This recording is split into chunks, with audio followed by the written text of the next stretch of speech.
मैं बहुत ही आदर के साथ में सुमेर सिंह राठौर को और हमारे युवा साथी गौरव सोलंकी को बहुत ही आदर और प्रेम के साथ में यहाँ पर मैं आप दोनों को बुला रहा हूँ। आप दोनों का स्वागत है। बहुत शुक्रिया मनोज जी। और मुझे बड़ी खुशी हो रही कि सुमेर की पहली किताब है। सुमेर को मैं जानता था कि सुमेर तस्वीरें बहुत अच्छी लेता है। मुझे नहीं पता था कि सुमेर लिखता भी बहुत अच्छा है। और आप में से जो लोग सुमेर को जानते होंगे वो जानते होंगे कि वो बहुत कम बोलता है। तो ये किताब जो किस्सों और डायरी के बीच की कुछ चीज़ है, उस तरह से लिखी गई है। तो मुझे लगता है कि सिर्फ सुमेर के मन को जानने जैसा ही नहीं है, शायद एक पीढ़ी जो 20, 25, 30 की उम्र के लोग हैं,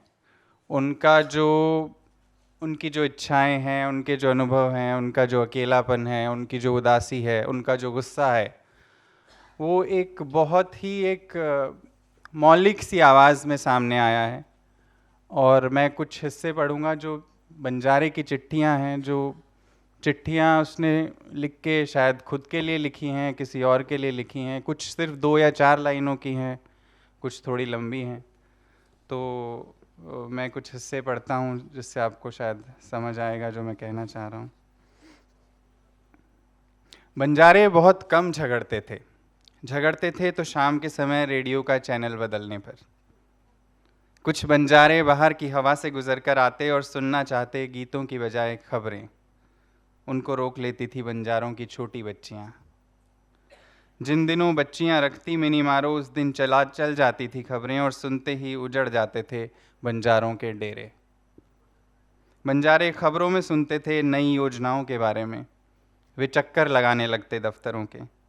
योजना के 3 हिस्से के पैसे लुटाकर वे प्राप्त करते चौथा हिस्सा। उस चौथे हिस्से की खरीदते अंग्रेजी शराब। चिलम और कच्ची शराब के नशे में रहने वाले बंजारे अंग्रेजी शराब पाकर पागल हो जाते। डेरों में कुत्तों के चिल्लाने की आवाज़ें बढ़ जाती। पंछी चुप हो जाते, मुर्गे सहम जाते। रात के अंतिम पहर में बंजारे कपड़े फाड़ने लगते और अंत में डेरे में आग लगा देते। अगले मौसम तक फिर से गांवों के ओटे सूने हो जाते। कहानियाँ चुप हो जाती। बंजारों के पीछे फिरने वाले बच्चे घरों में खो जाते। बूढ़ी औरतें इंतज़ार करती मौसम बदलने का। जवां कलाइयाँ दोपहरों में उदास हो जाती देखकर बेरंग कचकोड़ियाँ। और फिर किसी मौसम पेड़ों की छाँव में फिर से गाने लगती बंजारों की बच्चियाँ। चिलकने लगती हवेलियों की कलाइयाँ। बंजारों ने बंद कर दिए थे टिंडर के नोटिफिकेशन और उंगलियों में पकड़ ली थी खड़तालें। शामों की चुप्पियाँ रातों को बदल जाती थी मदहोशियों में। वो जो लास्ट नोटिफिकेशन था ये था कि काश मेरे पास इतना लंबा ईयरफोन होता कि मैं तारबंदी के उस तरफ फेंक देती और जो मैं सुन रही हूँ वो तुम भी सुन पाते। बंजारे ने जवाब दिया था, लिंक भेज दो। बंजारे ने इतने बचकाने जवाबों पर गुस्सा होकर चिकोटियाँ काटने लगती थी, पर तारबंदी के उस पार से सिर्फ टेढ़े मुंह वाली इमोजियाँ पहुँचा सकती थी, चिकोटियाँ नहीं।